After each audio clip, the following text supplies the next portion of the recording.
अस्सलामुअलैकुम, सुबह बखैर and a very good morning to all of you.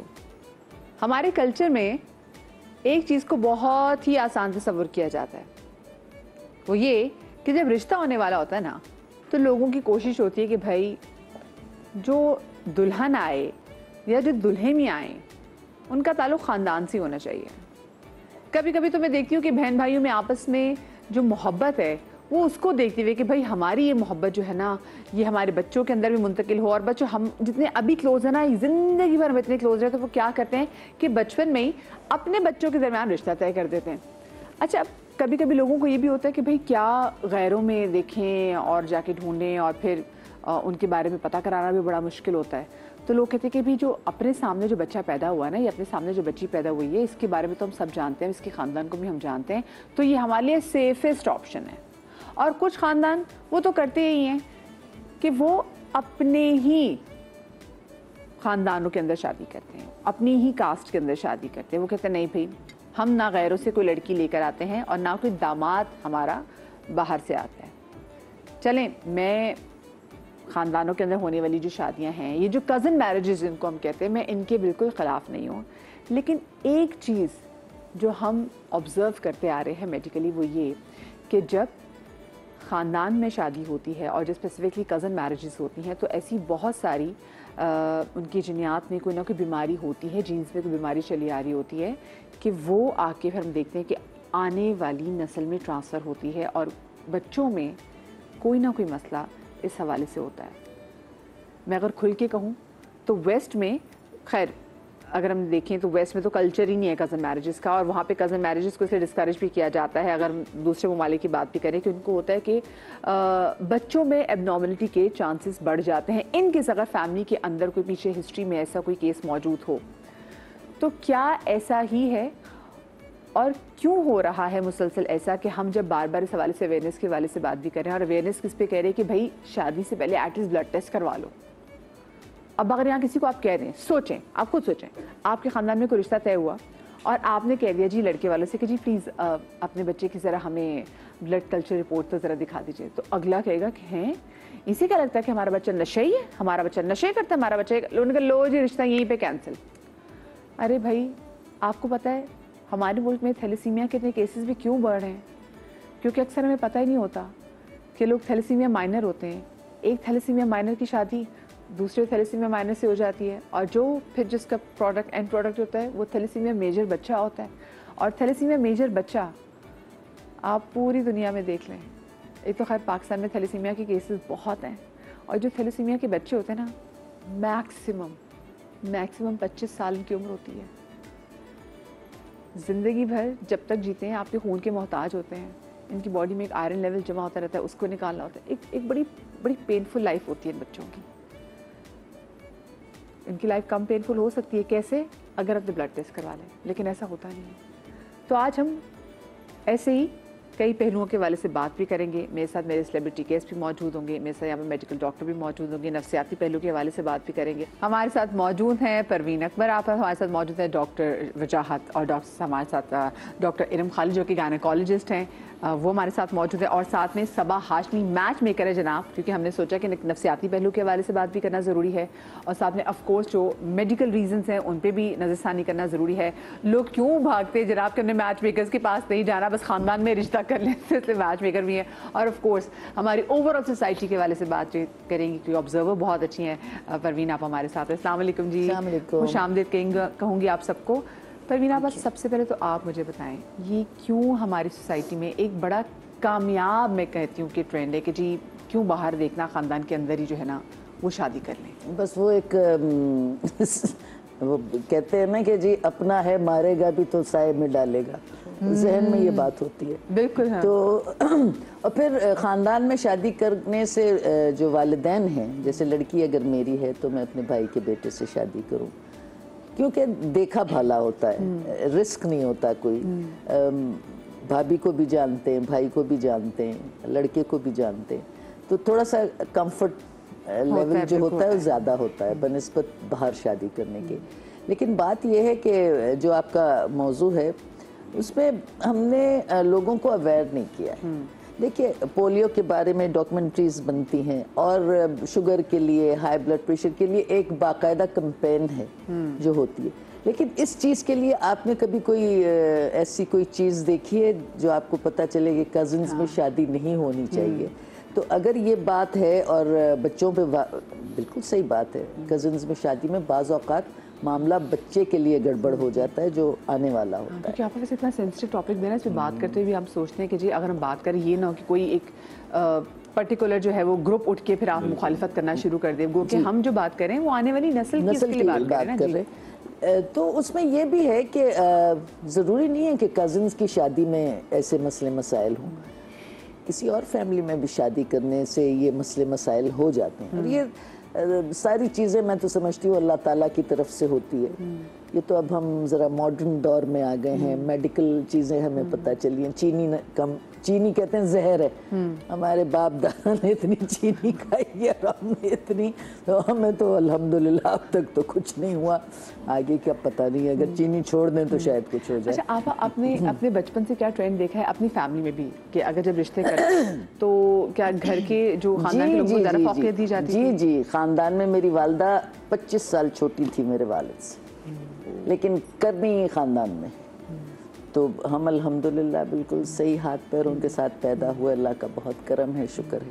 तो अल्लाह ताला से भी यही दुआ करनी चाहिए कि अल्लाह ताला जो भी औलाद दे, बाज़ लोगों के यहाँ औलाद नहीं होती और वो यही रोना होता है कि जी औलाद नहीं, भाई कोई मसलहत होती है अल्लाह ताला की, आपको औलाद नहीं दी है, और अगर औलाद होती है और इस कंडीशन में होती है तो राज़ी बरज़ा, अल्लाह ताला की रज़ा में राज़ी रहें। लेकिन ये चीज़ आपकी बहुत सही है मेडिकल पॉइंट ऑफ व्यू से, कि अगर आप कहें कि जी टेस्ट करवा लें तो वो फेंड हो जाते हैं, टेस्ट करवा लें क्या हो गया है भाई, बिल्कुल हाँ। तो उसकी वजह क्या है, ये हमने अवेयर नहीं किया लोगों को।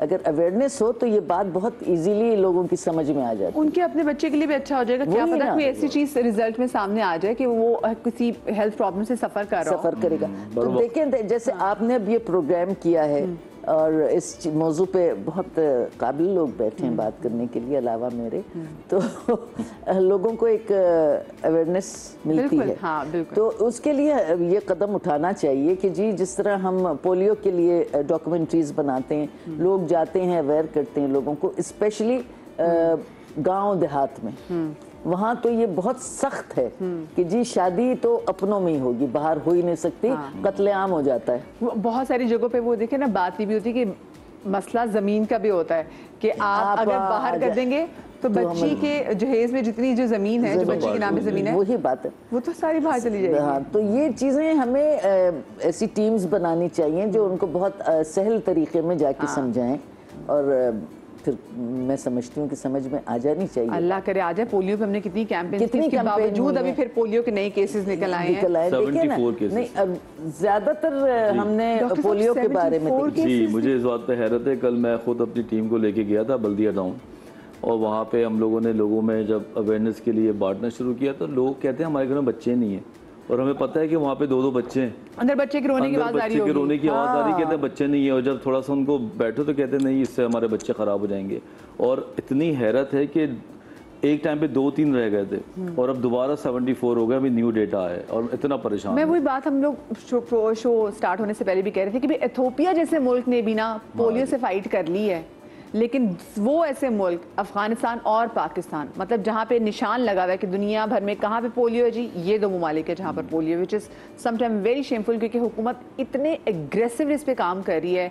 आप मॉल में चले जाएं जहाँ बच्चों के खेलने की जगह, उसके बारे में बेचारी लड़की खड़ी हुई है पोलियो के कतरे पिलाने के लिए, घर घर आ रहे हैं, मतलब उसके बावजूद जो है हमारे लोग अगर ना समझे तो हम क्या उनको समझाएं।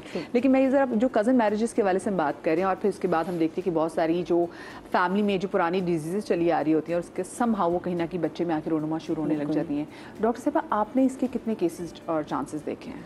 मेडिकल साइंस क्या कहती है? जी, मेडिकल साइंस इस बारे में इट्स वेरी क्लियर इन अ वे कि जो भी जेनेटिक मटेरियल जो है जो फैमिली में रन कर रहा है, अगर तो एक से ज़्यादा मल्टीपल टाइम्स जो है वो शादियां फैमिली के अंदर होती जा रही हैं, बिकॉज जो भी एक इंसान है वो देखने में नॉर्मल लगता है, इफ़ ही और शी इज़ अ कैरियर होने का मतलब है कि आपके एक क्रोमोसोम में एक जीन जो है वो ऑल्टर हो गई है। अब मैं कैरियर हूँ, अगर किसी बच्ची की जो शादी होने लगी है फैमिली के अंदर वो कैरियर है और जो लड़का है वो भी कैरियर है, तो देखने में वो बिल्कुल ठीक है, कैरियर के अंदर कोई प्रॉब्लम नहीं होती सिवाय इसके थोड़ा बहुत हीमोग्लोबिन का तो होगा। डाकिए का काम कर रहे हैं, ठीक है ना, बच्चों को डाकिए का लेकिन भी जब पता उनकी होगा। शादी होगी तो एक कैरियर जब मिलेंगे तो दोनों तरफ से जो जेनेटिक कॉपीज आएंगी वो दो बच्चे के अंदर जब आएंगी तो 25% रिस्क है कि उस बच्चे में वो डिजीज होगी, यानी वो थैलेसीमिया मेजर होगा, माइनर नहीं होगा, जबकि पेरेंट्स माइनर थे, माइनर को कोई प्रॉब्लम नहीं थी। तो अगर ये शादियां फैमिली के अंदर हों तो माइनर मिलने के chances are 6 folds more than the general population. और बहुत सारी जैसे दूसरी बीमारियां भी हैं अदर देन थैलेसीमिया के, हम देखते हैं कि जो फैमिली में अगर कैंसर की हिस्ट्री है और बहुत सारी ऐसी कोई बोन्स की बीमारी है, कोई ऐसी चीज़ जैसे दिमागी कोई ऐसे कोई इनफैक्ट कोई डिप्रेशन की भी इनफैक्ट बीमारी है। It's not only thalassaemia actually, इसमें बहुत सारी डिजीजेज है, जैसे ऑटोसोमल रेसेसिव डिसऑर्डर्स जिनको कहते हैं, उसमें मोर देन 500 डिजीजेज हैं जो कि बहुत सारी तो हम डिटेक्ट भी नहीं कर पाते हैं, जिसमें थैलेसीमिया, सिस्टिक फाइब्रोसिस, मस्कुलर डिस्ट्रॉफीज, ये सारी तो कॉमन है ना।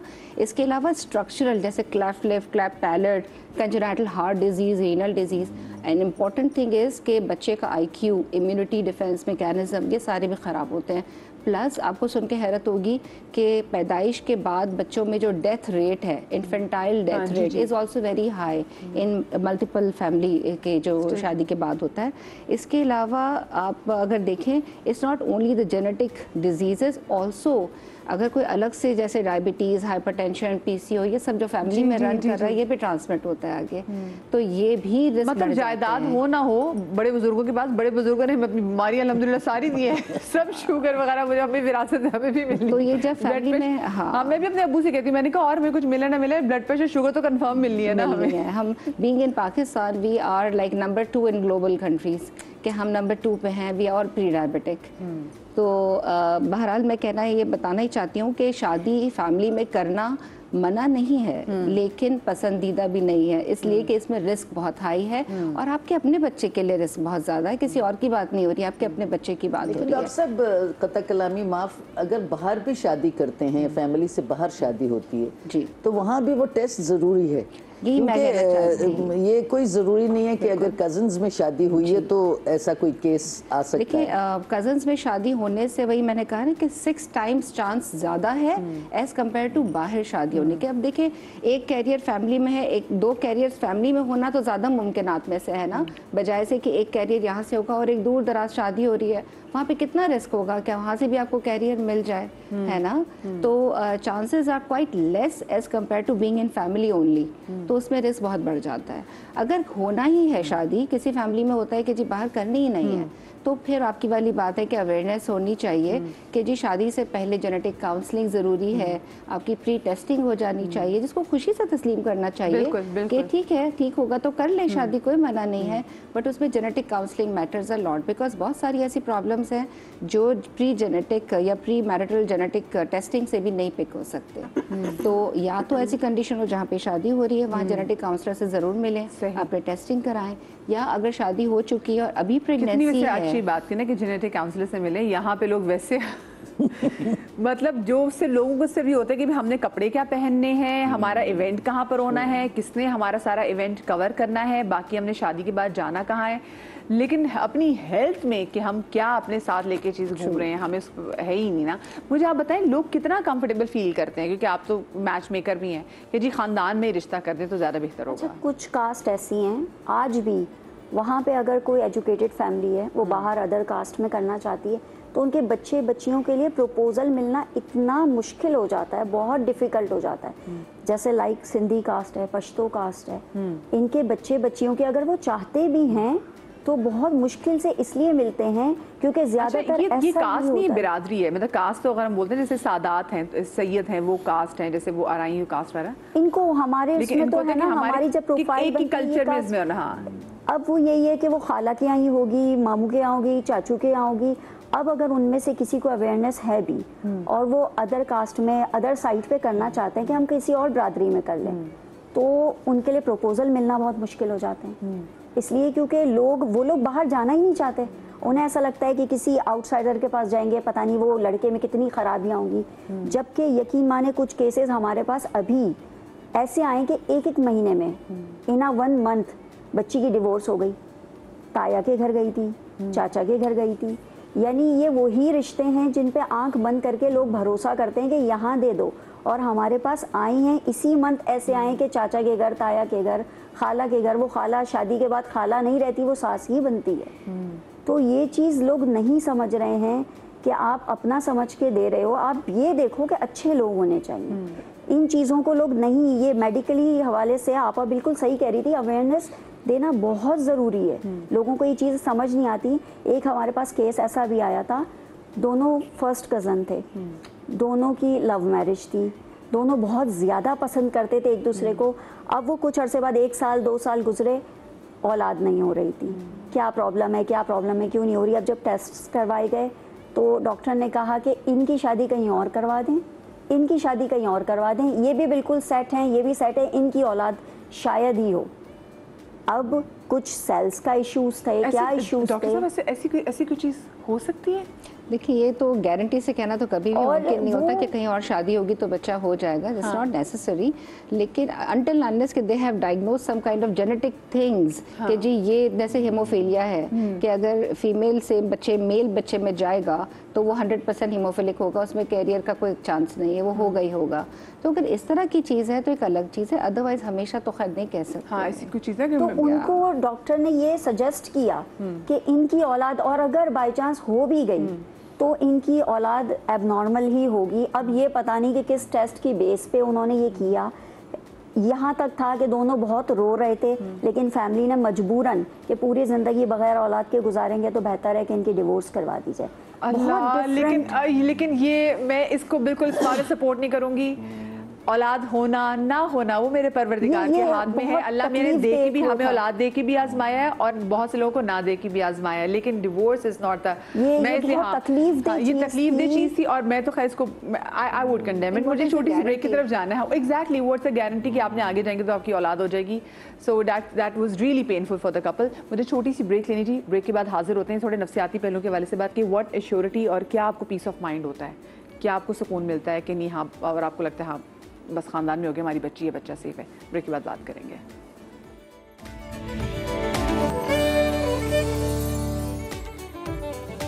Welcome back after the break. आज हम बात करें कज़न मैरिजेस के हवाले से। मैं एक बार फिर से बता दूं कि हम बिल्कुल भी, मैं, हमारे या कोई भी गेस्ट कज़न मैरिजेस के ख़िलाफ़ नहीं है, पर हाँ हम इस हवाले से ज़रूर बात करें कि ख़ानदान के अंदर कोई ना कोई ऐसी जीनियाती बीमारी जो है वो ट्रैवल करती हुई आ रही होती है, फिर आगे वो बच्चों में आ जाती है। बट अगर पहली जनरेशन में साबित ना हो रही हो तो ये दूसरी और तीसरी जनरेशन में ऐसी बीमारियां सामने आने लग जाती हैं। डॉक्टर वजाहत मुझे बताएं कि ये जो सेंस ऑफ सिक्योरिटी हमें है कि जी अपने ख़ानदान में हम शादी करेंगे तो एक तो ठीक है गैर हैं, गैरों को पता भी नहीं लड़का कैसा होगा, अपने ख़ानदान में भी वैसे आप गारंटी नहीं ले सकते, आपने सगे बहन भाई की गारंटी नहीं ले सकते। तो उसमें जो हमारा एक सिस्टम चला आ रहा है मुसलसल कि हम अपनों को ही ज़्यादा, अपनी फैमिली वालों को ज़्यादा कास्ट को प्रेफर करते हैं, ऐसा क्यों है? वो एक किस्सा है ना कि एक सहेली होती है और वो अपनी बड़ी पक्की वो बड़ी पक्की उसकी एक सहेली होती है और वो उसकी शादी अपने भाई से कर देती है, तो वो दोस्ती भी जाती है और वो सबसे वर्स्ट भाभी वही उसकी निकलती है शादी के बाद। तो जो लोग एग्जाम्पल सामने आ गए वैसे इस टाइम पे हमारी ऐसे बड़े वाकयात हैं अगर आप देखें अपने चारों तरफ। इंसान की नफ्सियात ऐसी है कि वो गाड़ी भी खरीदने जाता है ना तो उसके एक अजीबोगरीब दिमाग में बात आती है कि जानने वाले से लें, और रिसर्च ये कहती है कि जानने वाला हमेशा गाड़ी महंगी बेचता है, ठीक है ना।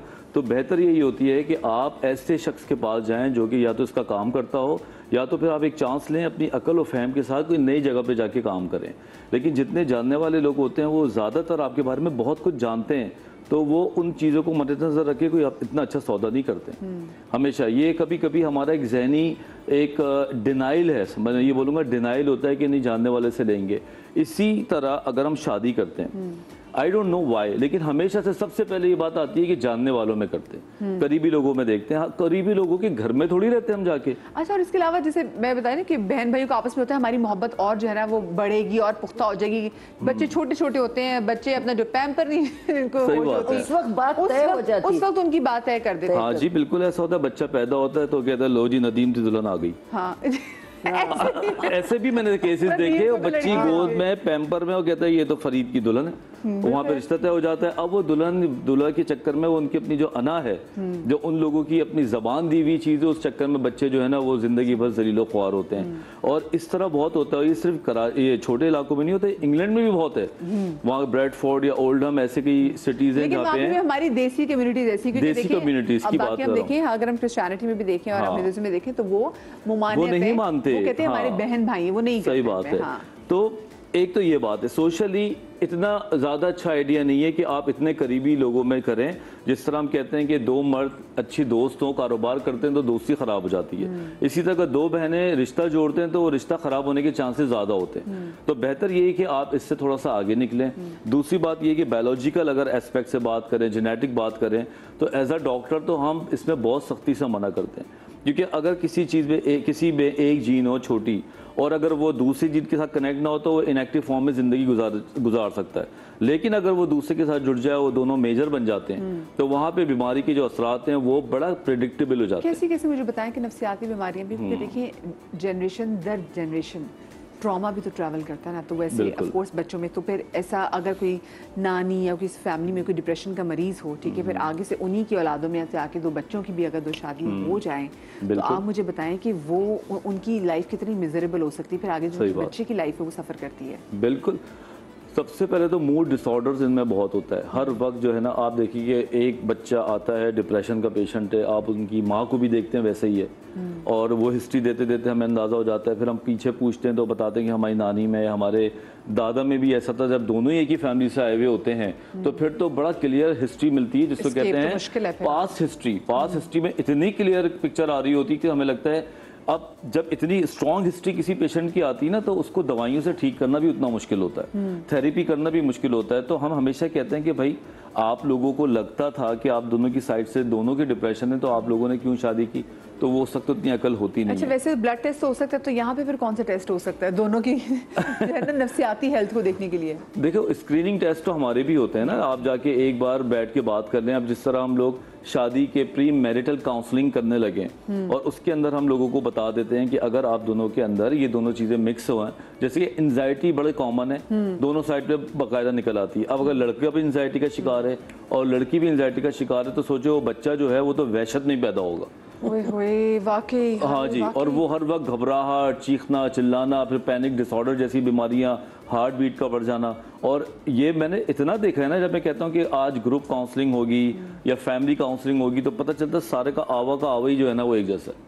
तो फिर हम उनको बड़ी मेहनत करते हैं। इसका एक ही हल है कि आप पहले इन चीज़ों को समझें। अगर आपको बड़ा ही शौक जा रहा है कि मैंने फैमिली में शादी करनी है, मेरी जायदाद इधर से उधर ना हो जाए, या आपके इससे ज़्यादा कुछ हाई स्टेक्स हैं, तो फिर आप जाके एक बात ओपनली एक्सेप्ट करें कि दोनों अपनी स्क्रीनिंग करा लेते हैं। हाँ, अच्छा, मैं ज़रा स्क्रीनिंग पे भी तफसीली आगे बात करूँगी। हमारे साथ एक केस मौजूद है, जाहिद भाई, ज़रा उनसे बात करें। अस्सलाम वालेकुम जाहिद भाई।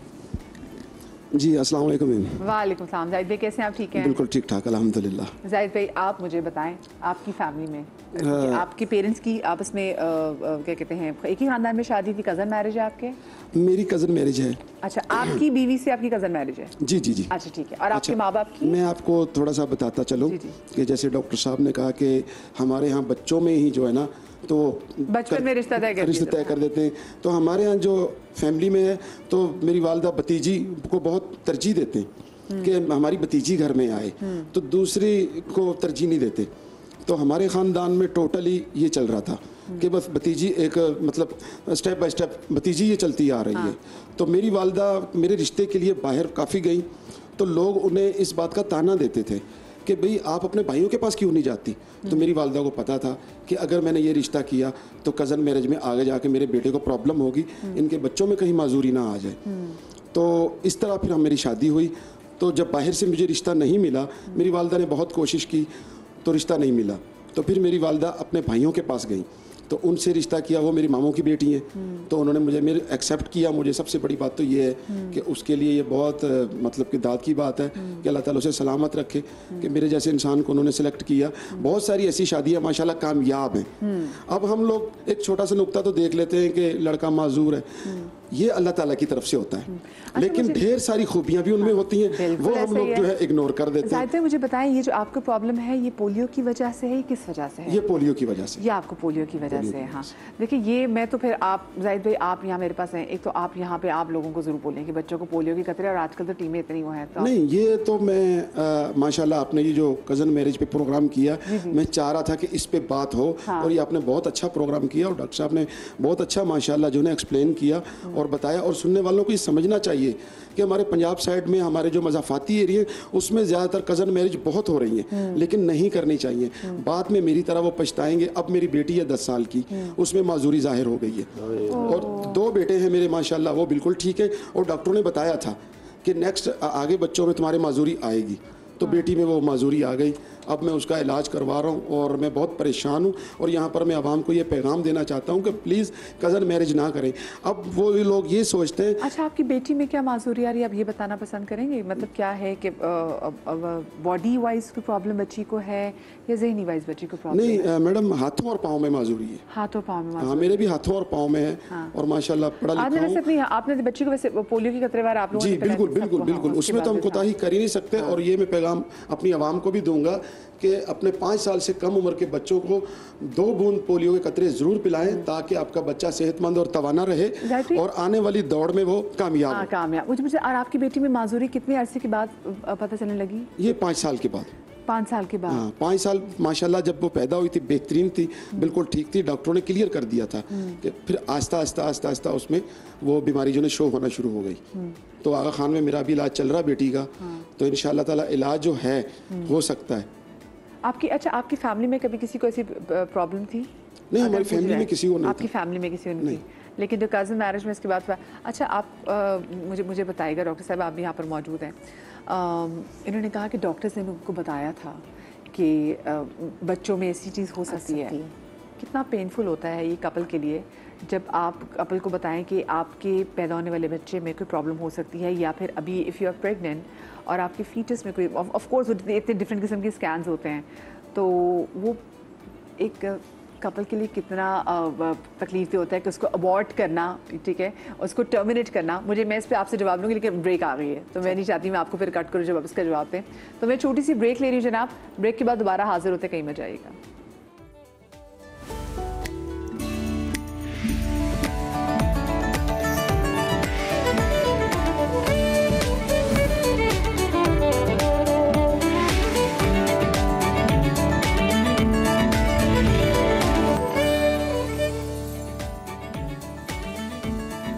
Welcome back after the break. Cousin marriages के हवाले से बात कम कर रहे हैं, और मैरिज और डीमैरिज तो हर चीज़ की होते हैं जनाब। मैरिज से होते हैं कि जी घर की बच्ची है, घर का लड़का है, देखा वाला सारा निज़ाम है, वही बहन भाई हैं, वही बिरादरी है, और वही बिरादरी में मोहब्बतें और पक्की भी हो जाती है, कहीं कहीं मोहब्बतें बिल्कुल ख़त्म भी हो जाती हैं।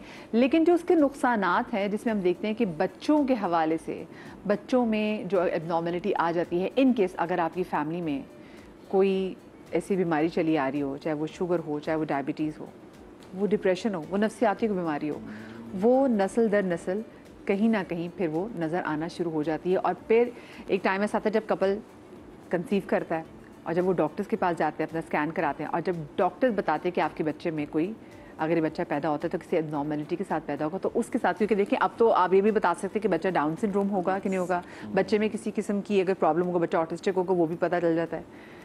ये डिसीजन लेना, क्योंकि आप तो अनाउंस भी करते हैं, आप डॉक्टर जब कपल्स के साथ बैठते हैं उनको बताते भी, कितना मुश्किल होता है किसी कपल के लिए कि अबॉर्ट करते हैं, टर्मिनेट करते हैं। बिल्कुल बिल्कुल, ये बहुत ज़्यादा पेनफुल होता है। देखिए, एक माँ जो एक जीता जागता बच्चा कैरी कर रही है, उसको पता भी नहीं है कि actually she is enjoying her pregnancy may be for the first time, और उसको जब पता चलता है कि ये डाउन्स है या ऐसी कोई अनकम्पैटिबल डिजीज़ है जो लाइफ के साथ नहीं कंपैटिबल है, क्योंकि वो तो बहुत तकलीफ दे एक्चुअली, और डाउन्स अगर ये सारे वो बर्डन्स हैं जो बंदा उस वक्त तो शायद कहते हैं कि नहीं कोई नहीं हम चला लेंगे, लेकिन बाद में उनके लिए ज़िंदगी भर उसको उस बोझ को उठाना बहुत मुश्किल होता है।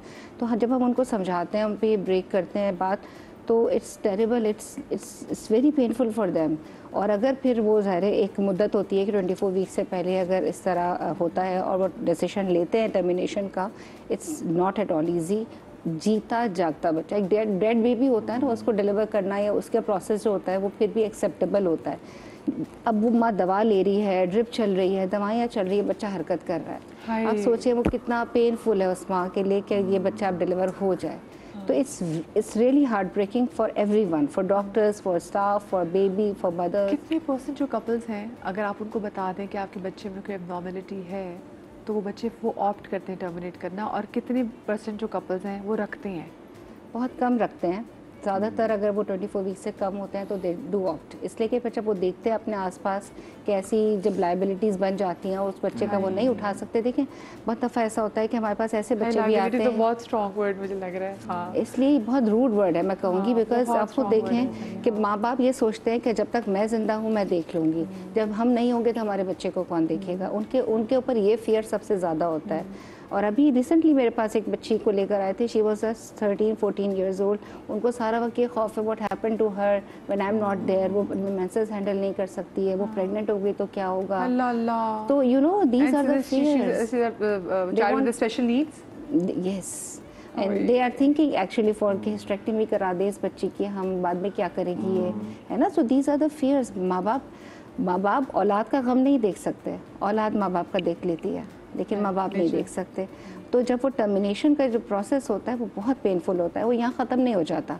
आप सोचें कि जब ये टर्मिनेशन हो जाती है, बच्चा डिलीवर भी हो जाता है, वो माँ एक पोस्ट नेटल डिप्रेशन में जाती है। फिर क्या आपको लगता है कि अगली दफ़ा उनके लिए प्रेगनेंसी प्लान करना आसान होता होगा? वो उससे ज़्यादा खतरनाक और पेनफुल होता है। प्रेगनेंसी उनकी वो अगला प्लानिंग फेज उसका बहुत ट्रॉमेटिक और पेनफुल होता है। प्रेगनेंसी हो जाए तो सारा वक्त ये खौफ होता है कि अब क्या होगा।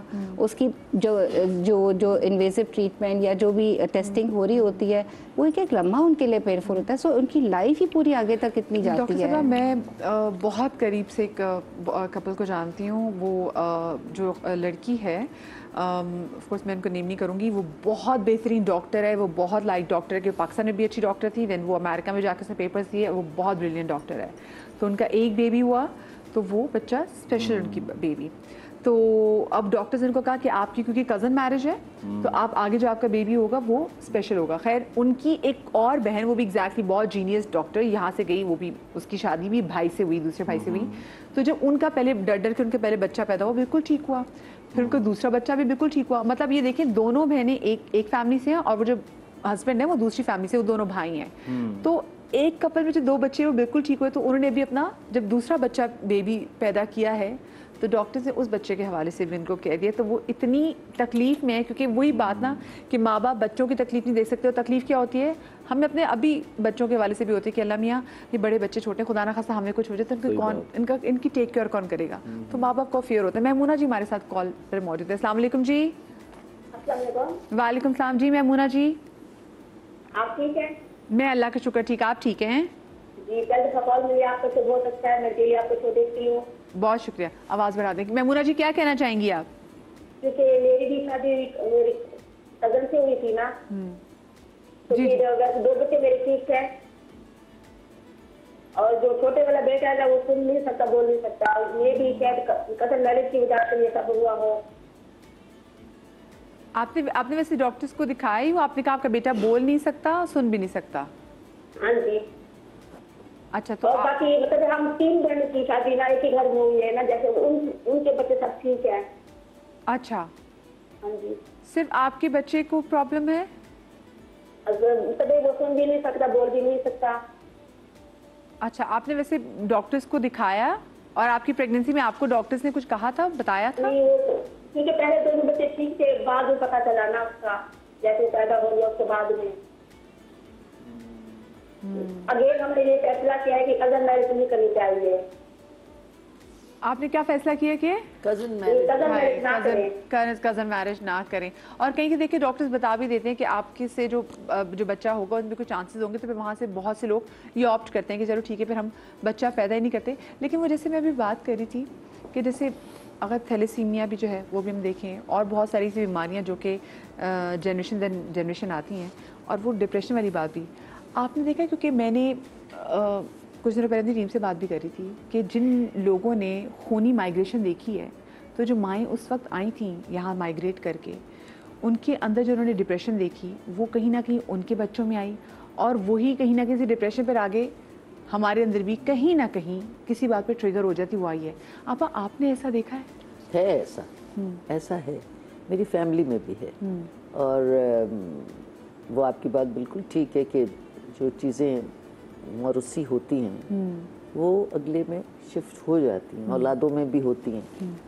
और मैंने तो डिप्रेशन के पेशेंट को इतना हाइपर देखा है, ये जो आप माइग्रेशन की बात कर रही हैं, कि मतलब पागल खाने तक जाने तक ये नौबत आ गई थी कि इसे पागल खाने भेज दो। अपनी औलाद को कौन पागल खाने भेज सकता है अपनी मौजूदगी में, लेकिन मजबूरी, मतलब वो डॉक्टर साहब बिल्कुल आउट ऑफ कंट्रोल, मतलब वो चीख चिल्लाने वाली हो गई थी और कहे कि ये छत मुझ पे गिर जाएगी, मैं भी गिर जाऊंगी, मैं भी मर जाऊंगी। वो मतलब घर में एक शोर शराबा उस हद तक, तो मैंने तो देखा है और मुझे डर भी बहुत लगता है इससे। अब ये देखने में आया कि हर दूसरा बंदा कहता है मुझे डिप्रेशन का मरज़ है, मुझे डिप्रेशन, मुझे एंजाइटी है। ये क्यों है? इसमें कज़न्स की शादी के अलावा भी, और मतलब अभी शादी हुई भी नहीं है, लेकिन डिप्रेशन के शदीद मरीज़ और एंजाइटी के शदीद मरीज़ बहुत ज़्यादा हो गए, बहुत ज़्यादा। या तो घरेलू माहौल की वजह से, या फिर जो हमारे मुल्क के हालात हैं उनको कुछ लोग बहुत सीरियसली ले लेते हैं, उस वजह से भी। बेरोज़गारी, बच्चों का स्कूल न जाना, मतलब तंगदस्ती, ये चीज़ें भी आपको डिप्रेशन में ले जाती हैं। और गांव उसको तो छोड़ दें, खेती बाड़ियों को तो छोड़ दें, शहर में इस वक्त बेशुमार ऐसे मरीज़ हैं जो डिप्रेशन के, एंजाइटी के मरीज़ हैं। उनको हम क्या कहेंगे? हालात, किसी के पास रोज़गार नहीं है, औलाद का तस्वर तो बहुत बाद में आएगा, जो औलादें हो चुकी हैं उनको खिलाने को कुछ नहीं है। तो डिप्रेशन तो एक आम मतलब मरज़ हो गया है, ये डॉक्टर साहब बेहतर बता सकते हैं। डॉक्टर साहब, ये कितना ये ट्रैवल करता आ रहा है हमारी आगे की जनरेशन्स में। जैसे मैं भी कहीं ना कहीं मुझे इसी चीज़ में मुझे फील होता है कि अच्छा वो जो मेरी नानी ने और उनसे पहले जो देखा था, वो समहाउ वो जो कहते हैं ना, एक जब बच्ची पैदा होती है तो आगे से अपनी ग्रैंड डॉटर तक की भी ओवरीज लेके जो पैदा हो रही होती है। सो कहीं ना कहीं अब वो कहते हैं अच्छा भाई शायद ये भी एक रीज़न हो सकती है। जिस तरह शक्लें मिलती हैं, कहते हैं ना इसकी शबी दादा जैसी है, इसकी दादी जैसी है, तो अंदर का भी तो हालात ऐसे ही है ना।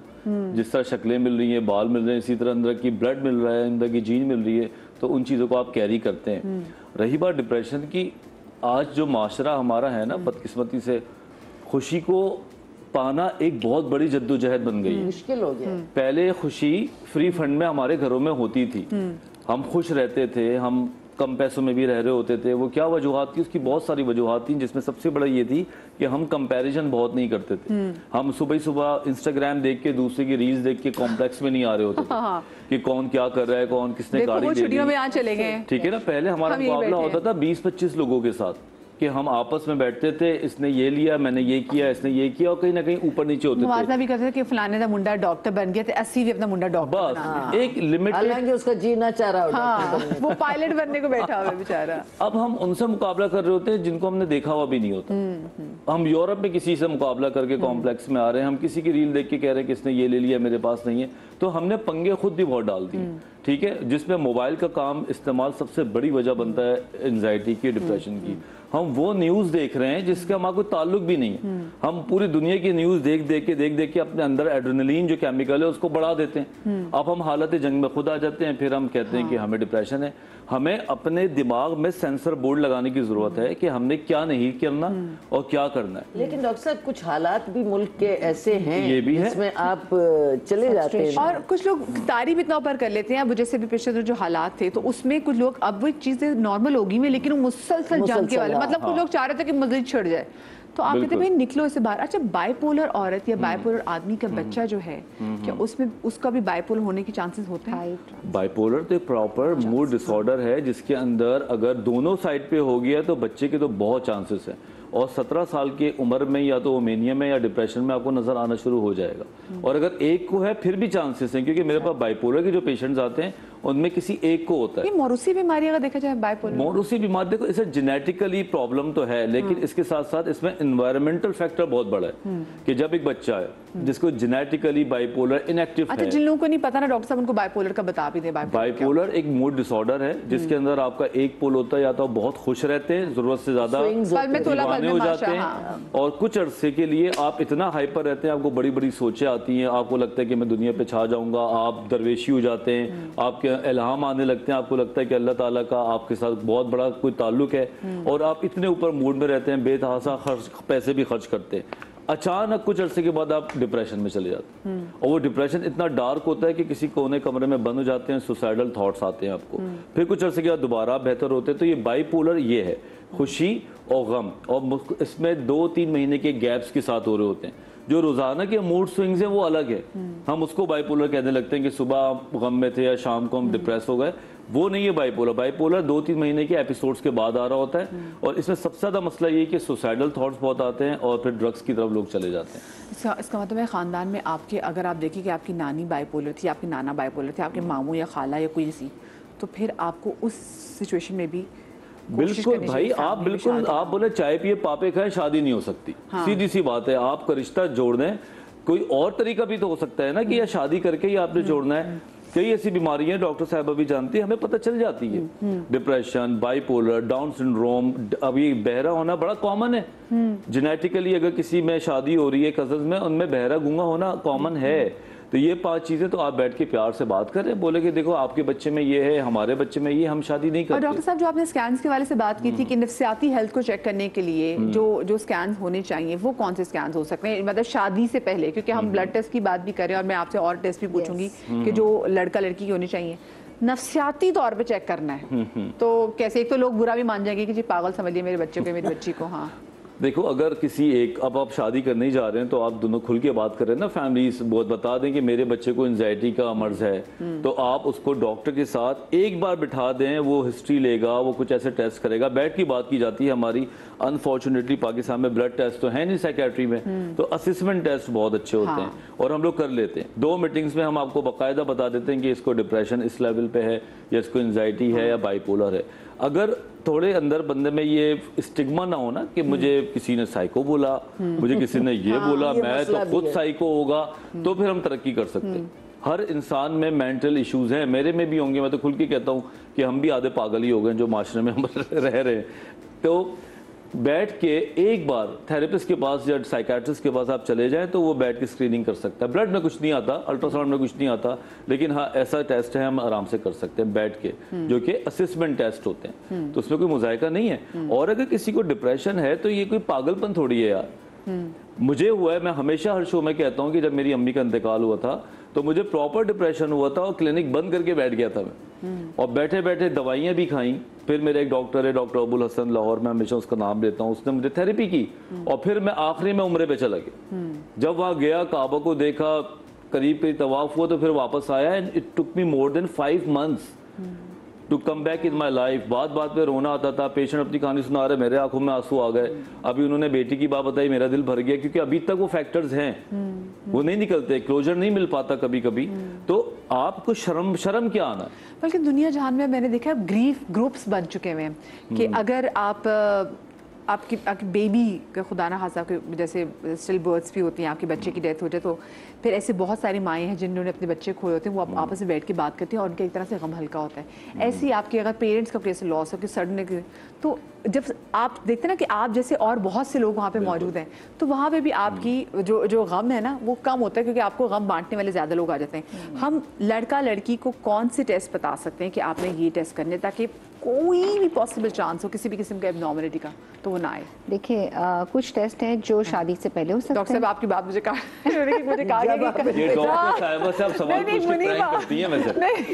क्योंकि कॉल मुझे असल में मेरे साथ ही जी कॉलर काफी देर से मुनीबा। अब आप जब बात करेंगे हम समझेंगे। अब आपने पहले पूछना ब्रेक तो नहीं है। मुनीबा मेरे साथ मौजूद है। अस्सलाम वालेकुम मुनीबा। वालेकुम सलाम, क्या हाल है आपकी? बिल्कुल ठीक मुनीबा, आप ठीक हो? जी अल्लाह का शुक्र। हाँ जी मुनीबा, क्या कहना चाहेंगी? कजन मैरिज हुई आपकी? घर में किस किस की कजन मैरिज है? नहीं अभी होनी है आपकी, तब मुझे पता नहीं था। मेरी मम्मी हुई है, मेरी बड़ी फूफा फुप्पो के यहाँ। अच्छा, बड़ी फुप्पो के यहाँ, ठीक है जी। और मैंने उस वक्त मुझे पता नहीं था, अब मुझे पता है, तो मुझे पूछना था कौन से टेस्ट मैं करवा सकती हूँ शादी से पहले। हाय मेरी जान, अच्छा ठीक है। अच्छा मुझे बताइए, बड़ी फुप्पो के यहाँ और किस किस का रिश्ता हुआ है? और किसी का भी नहीं, सिर्फ अभी मेरा ही हुआ है। अच्छा, खानदान में और फुप्पो मामू चाचा किसी के यहाँ हुआ है कि किसी घर में? सभी छोटे हैं। अच्छा, सब भी छोटे हैं, तो सब कभी कुर्बानी वगैरह। अच्छा ठीक है मेरी जान, आप शो देखते रहो जी। बड़ी फुप्पो के यहाँ उनका रिश्ता हो गया। अब इनको, अच्छा अपने लिए बेचारी पूछ रही है, अभी लड़की का भी आपने कराना है, ठीक है ना मुनीबा? सही वक्त पे सही सवाल है। हाँ। अच्छा, तो देखिए पहले तो ये कि कुछ टेस्ट क्वेश्चन शादी से पहले हो सकते हैं। जैसे इनके केस में हो सकता है कि they both can go to the genetic counsellor. मैंने पहले भी कहा था, सिंपल टेस्ट हैं, ब्लड टेस्ट हो सकते हैं, ठीक है। जेनेटिक टेस्टिंग हमेशा ब्लड से ही होती है, कैरोटाइपिंग हो जाती है। इसके अलावा बाकी जब प्रेगनेंसी हो जाए तो उसके दौरान भी शुरू में ब्लड टेस्ट होते हैं जो 99% टाइम रूल आउट कर देते हैं डाउन सिंड्रोम या इस तरह की जो भी क्रोमोसोमल एनोप्लीड्स हैं।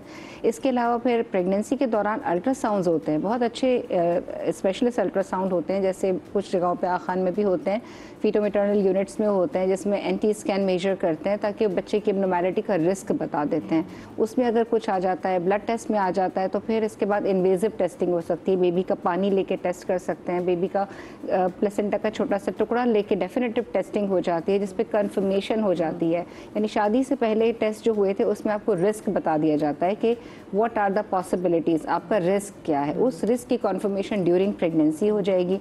और डेफिनेटिव टेस्टिंग जिसमें पानी या गोश्त का टुकड़ा लेने के बाद 100% कंफर्म हो जाएगा कि उस बच्चे में है या नहीं है। यहाँ पे आप कह रही हैं कि यहाँ पे तो लोग अपना खून नहीं दे रहे होते, निकाल रहे टेस्ट के लिए। आपने गोश्त के टुकड़े की बात करी, डॉक्टर साहब जरा क्लियर करें, गोश्त का टुकड़ा किस चीज़ के लिए चाहिए होगा? देखिए उसमें होता ये है कि जब CVS कहते हैं या एमनियोसेंटेसिस, दोनों टेस्ट हो सकते हैं।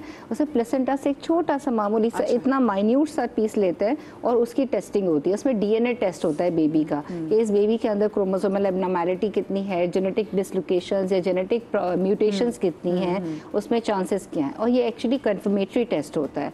इसके अलावा अगर ये भी नॉर्मल आ जाए तो 5वें महीने का, जिसको बड़ा अल्ट्रासाउंड कहते हैं, that ultrasound also rules out structural abnormalities की दिल ठीक है, किडनीज ठीक है, हाथ पाँव ठीक है। So there are many ways to find out. उससे बच के निकलना काफ़ी कम हो गया है कि अगर लोग करवाएं तो। भाई अब मैं ज़रा सबा से भी पूछूंगी ना कि अगर ये भी किसी को मशवरा देती है कि आपने ब्लड टेस्ट करवाना है, चाहे कजन हो या ना हो, लेकिन छोटी सी ब्रेक के बाद कहीं मत जाइएगा।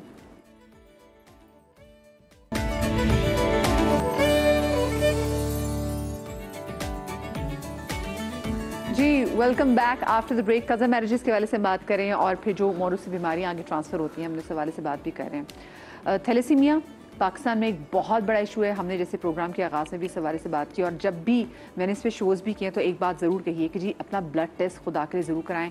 आपको नहीं पता कि मैं थैलेसीमिया माइनर हो सकती हूँ, और मेरी अगर शादी किसी ऐसे बंदे से हो जो कि थैलेसीमिया माइनर हो, तो जो हमारा एंड प्रोडक्ट है, मतलब एंड प्रोडक्ट भी नहीं कहूँगी, लेकिन हाँ जो हमारा प्रोडक्ट है मिलके, वो बच्चा थैलेसीमिया मेजर हो सकता है। और फिर वही बात कि थैलेसीमिया मेजर बच्चे ज़िंदगी भर एक कर्ब, एक तकलीफ़ में मुब्तला होते हैं और अपनी ज़िंदगी, अपनी सांसों के लिए वो आपके खून की अतियात की तरफ देखते रहते हैं।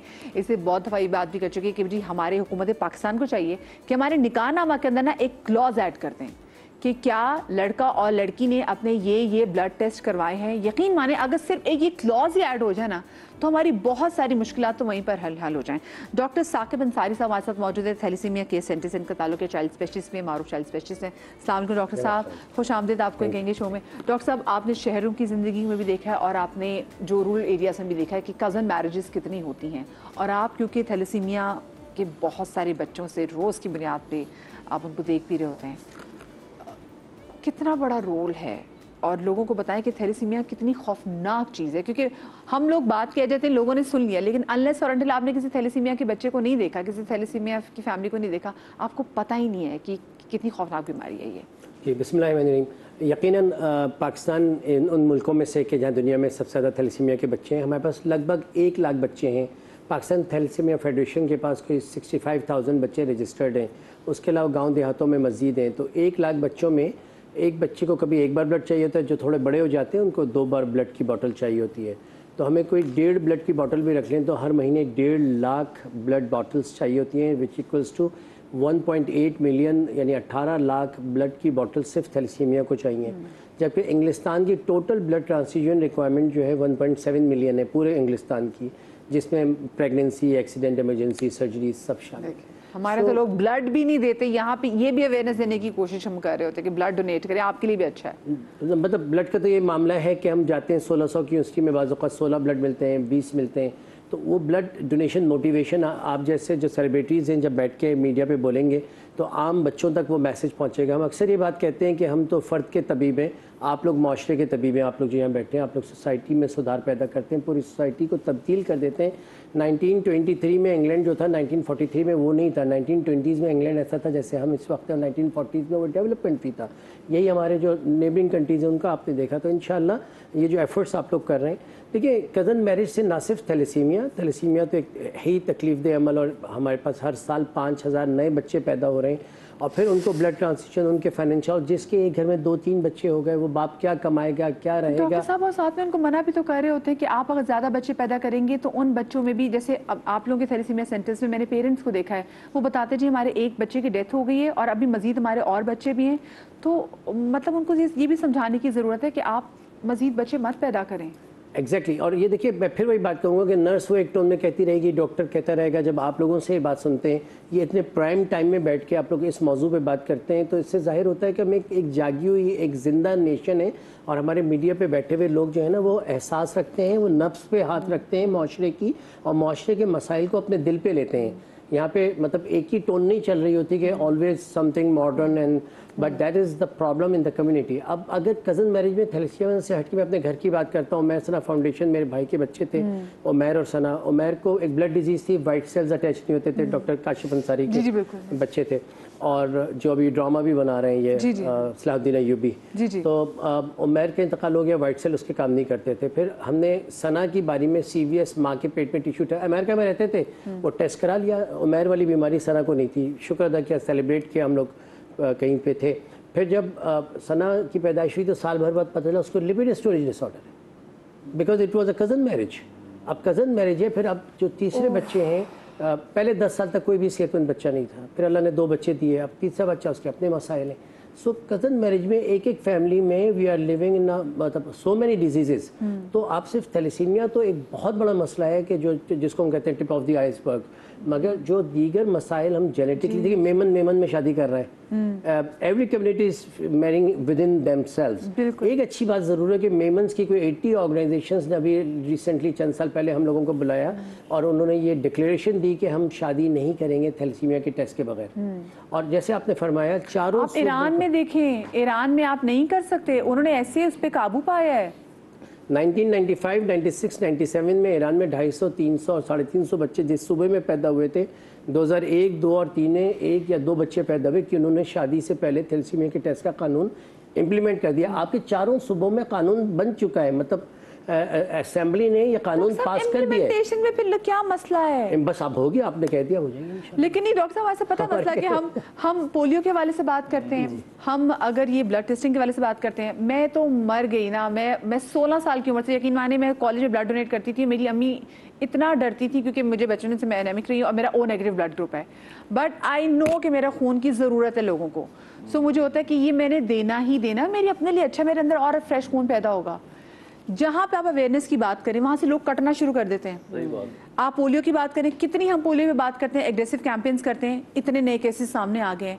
हम थैलेसीमिया के हवाले से इतनी हम एग्रेसिव कैंपेन के हवाले से बात करते हैं। हमने कोविड के हवाले से मीडिया ने दिन रात अवेयरनेस के शोज किए हैं, पर माशाल्लाह से लोगों ने कहा नहीं जी सॉरी, उन्होंने तो समझा कि जी कोविड पता नहीं किसी फूफो की बेटी का नाम हो गया है। लोग तो मतलब यहाँ मैं करेक्ट करूँगा आपको, देखिए हुमायूं हैं, आप लोग हैं, शाहिद आफरीदी है, आप लोग जब अब्दुल कदीर खान साहब थे, आप लोग कहते हैं ना, बहुत से लोग मानते भी हैं, जो मानते हैं ना वो आपको नज़र नहीं आ रहे, आपको तो वो नज़र आ रहे हैं जो डिजीज। आप यकीन जानिए कि चेंजिंग्स आई हैं, ऐसी खती ऊपर मैं तो नहीं करूँगी अपनी पोते की शादी थैलेसीमिया के टेस्ट के बगैर, मेरी पोती के रिश्ते आ रहे हैं और जा रहे हैं, मैं नहीं मानूंगी जब तक कि थैलेसीमिया के टेस्ट नहीं कराएंगे अगले। देयर इज अ चेंज, वक्त लगता है। ये जो प्राइम टाइम पे आप बात कर रहे हैं, डॉक्टर हम भी ठीक है, हम बहुत चुप करके हमने मुसलसल लगे हुए, अभी देख ले। यहाँ पे जो है ना थोड़ा सा लॉ एंड एनफोर्समेंट वाला फुकदान है, हमारा पाकिस्तान 100% अवेयरनेस की बेस पे नहीं चल सकता, और दुनिया में कोई भी मुल्क सिर्फ अवेयरनेस या बड़ा मोरालिटी पे नहीं चलता, वहाँ पे डंडा होता है। हर यूरोप में भी बड़ा शदीद डंडा है, लेकिन वो नजर नहीं आता कि किस तरीके से सख्ती करते हैं। सिस्टम में सख्ती जरूरी है। यहाँ पे कुछ लोग फाइन कर दें, मैं तो कहती हूँ फाइन करें, कुछ दूल्हे को करें। फाइन कर दें। अब आप एयरपोर्ट पे जाते हैं, आपको वहाँ पोलियो का सर्टिफिकेट लेना होता है ना, वहाँ पे कतरे क्यों पिला देते हैं? दुनिया खड़े खड़े सारे आपकी थ्योरी पीछे चली जाती है कि ये साजिश है, ये बैरूनी साजिश है। वो कहता है कतरे पिला, अभी जान छोड़, मेरी इमिग्रेशन लेट हो रही है। यहाँ पे उन लोगों के लिए जो 74 पोलियो की जो केसेस आए हैं, वो ढीठ लोग हो सकते हैं जो समझना भी नहीं चाहते, तो उनके लिए आपको दूसरा तरीका अपनाना पड़ेगा जिसमें सख्ती है, पकड़ के लाएं। मैं खुद गया था अभी पोलियो के जो हमारे वर्कर्स होते हैं उनके साथ लड़ाई झगड़े, तो जब मैंने उनसे घर में जाके नॉक करके बात की, कहते कि नहीं हमने नहीं कराना, हम काफिर हो जाएंगे। अच्छा, कहीं और कहीं लग रहा था कि जी आपकी नस्ल खत्म करने के लिए आपको नाम हाँ बना देंगे। मैंने कहा तुम 25 साल से कतरे पी रहे हो, अपने नस्लें तो देखो, माशाल्लाह पूरी कॉलोनी तुम्हारे नाम से बनी हुई है। 25 साल में तुम्हारी इनफर्टिलिटी नहीं हुई तो अब कैसे हो रही है? तो पल्ले नहीं पड़ता। इन लोगों को पकड़ के अभी हमने सिस्टम किया है कि लिख लिख के ना थाने बुलाते हैं, तो थोड़ा सा इस डर के मारे अब इन्होंने करना शुरू कर दिया है। ये अच्छी चीज है। बहुत अच्छी चीज बिल्कुल, है। रजिस्टर कर करके कहता है तुमने तो थाने अभी पिछली बुलाते। हमारे किसी बड़े स्टार से मुतालिक भी खबर आई थी कि जी उनके घर बार बार पोलियो की टीम गई थी। एक बड़े स्टार के बाद हम मेकर रूम में, नाम उनका नहीं लूंगी, मेकर रूम में आप बात बताएं, नाम हम बताएंगे। हाँ, तो उनके यहाँ भी ऐसी टीम जायल थी, तो वो उन्होंने मना कर दिया, तो फिर उनको मुतल्लिका थाने से कॉल आ गई। बिल्कुल, ये सिस्टम बना है कि मुतल्लिका थाने से कॉल आके आपको बताना पड़ता है क्यों नहीं कर रहे, और हमें शक होता है तो हम बुला लेते हैं। मेरे ख्याल से डंडे के जोर पे ही ना फिर हम चलते मिक्स्ड है, ये टोटली मिक्स्ड है।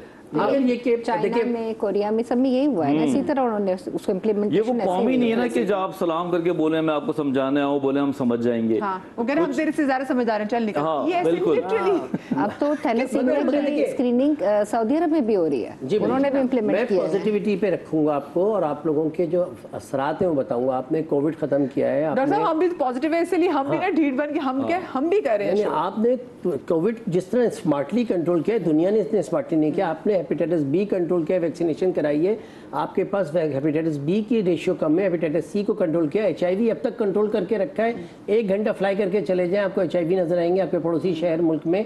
अल्लाह का लाख है। उसमें आपके मीडिया के, आपके वो जो अशफाक अहमद और बानो कुदसिया के लिखे हुए जो ड्रामे हैं, वो जो अखलाकियात और जो कैरेक्टर और किसी बुरे काम के नतीजे में कुछ बुरा हो जाना है। हाँ, ये एक अलग बात, एक बहुत अच्छा सा ड्रामा थैलेसीमिया के हवाले से भी लिखा जाना चाहिए, और उस बाप और उस माँ की तकलीफ दिखाई जानी चाहिए जिससे वो गुजर रहे हैं। और फिर जब उन्होंने प्लानिंग की और इस तरह से, तो इंशाल्लाह चीज़ें बेहतरी में आएंगी। पाकिस्तानी कौम में, कामयाब कौम में भी हाल ही में हमने वो जो हमें कहा करते थे कि पड़ोसी बहुत बहादुर और बहुत ज़्यादा हैं, तो उनको नाकाम किया है। हम पोलियो को भी नाकाम करेंगे इंशाल्लाह। देखिए 74 is too much, I do understand. मैं खुद पोलियो का कैंपेन कर हूँ, फिर भी मैं कहूँगा जिस मुल्क को 30-40 साल से जंगों में डाला हुआ है, उस मुल्क में अगर यहाँ तक भी हम आ गए हैं कि बड़ी तादाद में कंट्रोल हो गया है, तो इंशाल्लाह थैलेसीमिया के हवाले से आज की गुफ्तगू ऐसी बेशुमार और डॉक्टर साहब मुझे बताएं कि हमारे हर साल क्या केसेस कम हो रहे हैं, बढ़ रहे हैं? थैलेसीमिया के नहीं जी, देखिए बढ़ रहे हैं केसेस, तो बढ़ रहे हैं, केसेस बढ़ रहे हैं, मगर शायद ज़्यादा बढ़ते। सच ये है वो बहुत ज़्यादा बढ़ते अगर ये मेहनत नहीं होती।